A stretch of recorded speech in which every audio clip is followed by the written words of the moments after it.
So over the last couple of days, I've been obsessing over a chart on how much Americans drink.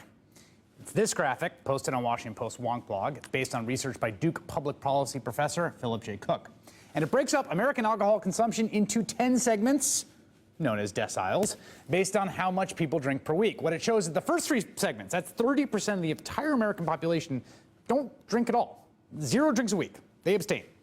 The next 30% barely drink. They have anywhere from what seems to be a sip of alcohol, 0.02 drinks, to just over half a drink per week. So that's another 30% of Americans who basically don't drink. They don't abstain, but they don't also really drink. And now this alone, I will say, was news to me. I'm an Irish Catholic. I grew up in an Irish Catholic family. I genuinely didn't really understand that a full 60% of Americans basically don't drink alcohol.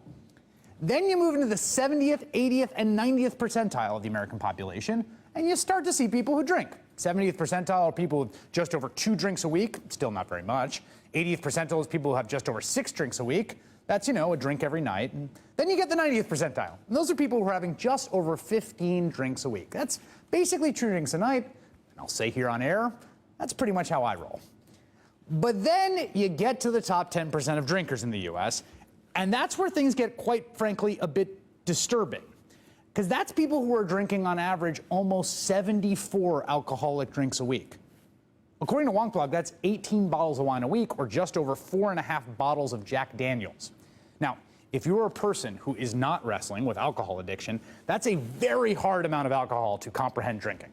It's so much that if that group moved down to the 90th percentile, if they went from drinking all of that booze to what people like myself drink, Cook writes, quote, total ethanol sales would fall by 60%. Joining me now is Philip Cook, author of Paying the Tab. He's professor of public policy and economics at Duke University. Okay, these are real stats, right? Yeah. I should believe these numbers? I think so, yeah. They are based on a federal survey that is one of the best that we have. They interviewed 42,000 people and asked them how much they drank, and they asked them in considerable detail.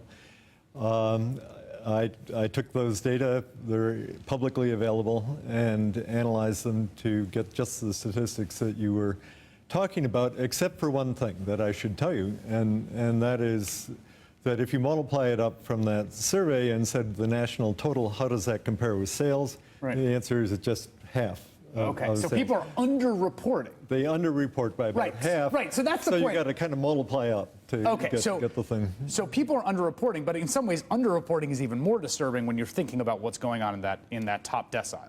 I think that especially people in the top decile probably don't have a very good idea how much they're drinking. And when they say they have a drink, what they might mean is that they take a water glass and they pour it full of whiskey and put a few ice cubes in it. Right. The rest of us would call that 3 drinks or 4 drinks along the way. So there is a massive implication for the entire structure of the whole alcohol and spirits industry, which is that their customer base, the people who are consuming a majority of their product, are the people who are in that top decile, right?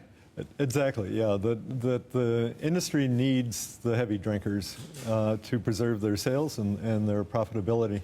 And let me just say, there's nothing unusual about the alcohol industry in that respect. That's true in pretty much every consumer industry that we have. The famous 20-80 rule, if you've gone to business school, you know about this. Which is that 20% of your customers are 80% of your sales. Exactly, exactly. And that's what's going on in alcohol, too. Although it seems qualitatively different in the case of alcohol, because I think someone from the outside looking in, and obviously I'm not a medical professional or addiction expert, but I think someone who looks at that number on the 10th decile saying, oh, these are people that have a problem, right?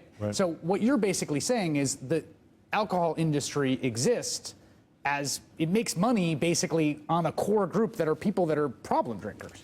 Yeah, that top decile is definitely where the problems are concentrated. There's no surprise about that.